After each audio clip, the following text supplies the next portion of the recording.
In this report, we examine the current state of the economy of the United States of America using key macroeconomic variables data such as the interest rates, consumer price index, real GDP, consumer sentiment, balance of payments and government debt.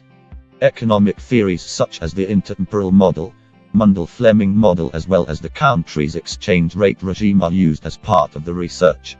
U.S. economy is an open economy that adopts flexible exchange rate regime and has near perfect capital mobility, which formulates fiscal policy, interest rate and money supply.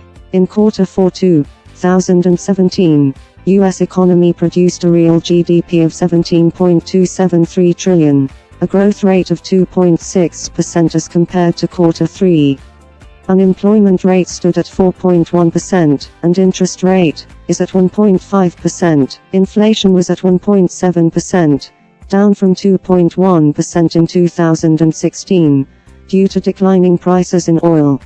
Trade deficit was at $566 billion with $180 billion of negative balance of payments, and a net debt of $20.493 trillion. We can conclude that U.S. is a net borrower from the rest of the countries. According to the intertemporal trade model, it suggests that United States consumers are willing to forego future consumption to obtain a marginal increase in current consumption. To finance the trade deficit, U.S. have been selling treasuries to the rest of the world, and with the trade deficit attributed by the global financial crisis, it may mean that the U.S. might have an issue repaying the debts in the future. U.S. currency has appreciated, which makes imports cheaper, resulting in the widening of trade debt. Recently, President Trump would impose tariffs on steel and aluminum imports. Consumers will turn to their domestic products, under these expansionary fiscal policies. Output increases shifts the IS to the right.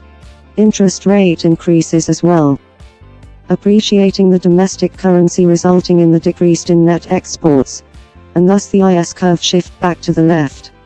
Thus, this is not effective in growing the economy. On the other hand, the Federal Reserve has gradually increased the interest rate starting 2017, which reduces money supply. This is a contractionary monetary policy.